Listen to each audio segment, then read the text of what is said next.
Bonjour, bienvenue sur Anatomie avec Abdoulaye. Au cours de cette vidéo, nous allons vous expliquer comment traiter un sujet d'anatomie portant sur la description d'un muscle.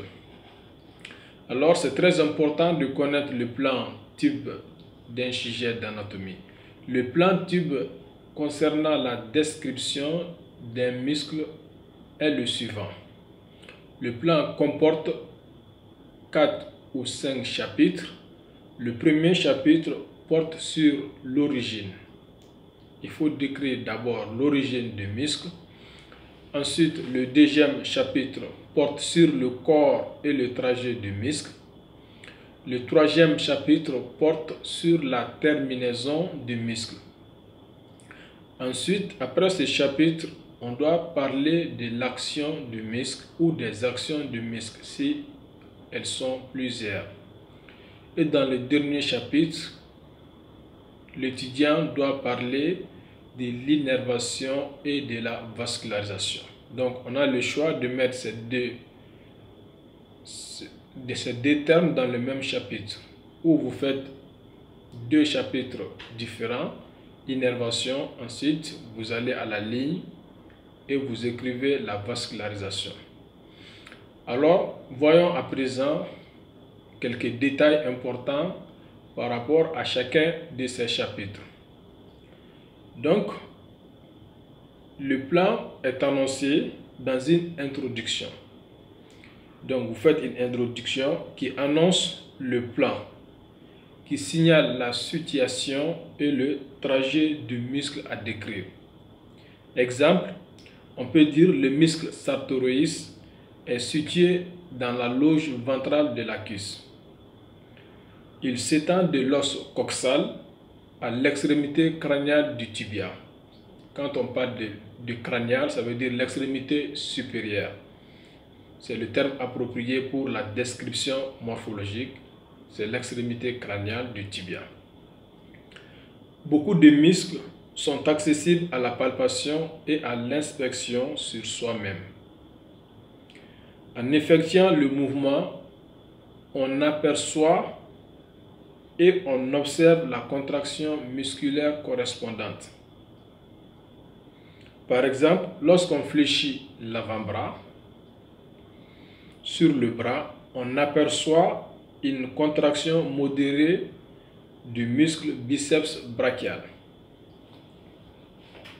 Si, durant cette flexion, on effectue des mouvements de supination, comme pour utiliser un tournevis, on constate immédiatement une contraction plus ferme de ce muscle, ce qui nous rappelle qu'il est le plus puissant muscle supinateur à coude fléchi. Donc, dans le premier chapitre, vous énoncez l'origine du muscle en décrivant le trajet. Voyons à présent quelques spécificités par rapport à l'origine. Selon les ouvrages, on peut rencontrer des descriptions discordantes quant à l'origine d'un muscle, lorsque son action diffère selon le point d'appui choisi. En règle générale, il est d'usage de choisir comme origine soit l'ensemble squelettique le plus fixe. Par exemple, le muscle temporal prend son origine dans la fosse temporale, soit le plus proximal. Le muscle extenseur de l'index prend son origine à la face dorsale de l'ulna. Après, on décrit le point ou la ligne d'insertion et le tendon correspondant en précisant si celui-ci est commun avec un autre muscle. Le muscle sémi-tenduné s'insère sur la tubérosité ischiatique par un fort tendon commun avec la longue portion du biceps fémoral. Donc, dans ce chapitre, vous parlez de l'origine et vous précisez si le muscle a une origine commune avec un autre. Ensuite, dans le deuxième chapitre, qui porte sur le corps et les trajets, vous pouvez préciser au tendon d'insertion fait suite un corps dont il faut donner la forme et la direction. Depuis leur insertion, les fibres du muscle grand glutéal forment un corps épais, quadrilatère, orienté en bas et en dehors. Après avoir décrit le corps et les trajets, vous parlez de la terminaison du muscle. La terminaison se fait sur une gaine aponeurotique ou sur un os, selon un mode que l'on décrit. Les fibres du muscle oblique médial se terminent sur la gaine du muscle droit de l'abdomen, à la constitution de laquelle elles participent.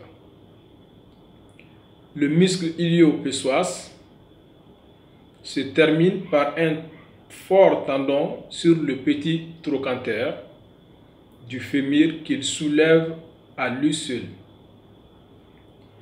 Si cette terminaison est commune avec celle d'autres muscles, on l'indique. Par exemple, le muscle gracile se termine à la face médiane de l'extrémité crânienne, c'est-à-dire l'extrémité supérieure du tibia, au niveau de la patte doigt, avec les muscles sartorius et le muscle semi-tendiné. Donc, si vous décrivez la terminaison d'un muscle, il est important de préciser si elle partage un territoire d'insertion commun avec d'autres muscles. Après ce chapitre, vous parlez de l'action du muscle. L'action principale du muscle est donnée tout d'abord. Exemple, le muscle brachio-radial est fléchisseur du coude. Puis on ajoute, le cas échéant, une action supplémentaire. Toujours par rapport au muscle brachio-radial, on peut dire lorsque l'avant-bras est en pronation complète, le muscle brachio-radial devient aussi supinateur. Donc vous parlez de l'action centrale du muscle. Ensuite, vous spécifiez s'il y a une action supplémentaire. On signale également ici la variation du mouvement quand le muscle change de point d'appui. Comme exemple, le muscle élévateur de la scapula élève la scapula médialement et abaisse l'épaule quand son point fixe est à la colonne cervicale. Quand il prend appui sur la scapula, le muscle élévateur incline la colonne cervicale latéralement.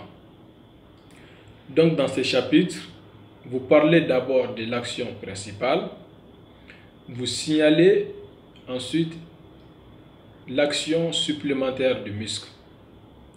Et s'il y a une autre action qui dépend de la position des membres, vous signalez cette action. Après, vous terminez par le dernier chapitre qui regroupe l'innervation et la vascularisation. Les mouvements de trophicité du muscle terminent la question. On précise de quel point proviennent les rameaux affectés au muscle.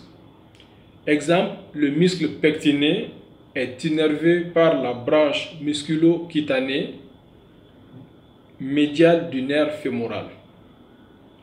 Si plusieurs pédicules existent, on les donne depuis le plan proximal jusqu'au plus distal. Pardon. Si plusieurs pédicules existent, on les donne depuis le plus proximal jusqu'au plus distal. Donc, c'est-à-dire, ça veut dire quoi? Cela voudrait dire quoi? Vous donnez le pédicule depuis son origine jusqu'à sa terminaison. En résumé, si on vous pose une question d'anatomie concernant la description d'un muscle, souvenez-vous qu'il y a un plan type de description et que ce plan type comporte les chapitres suivants. Le premier chapitre porte sur l'origine du muscle.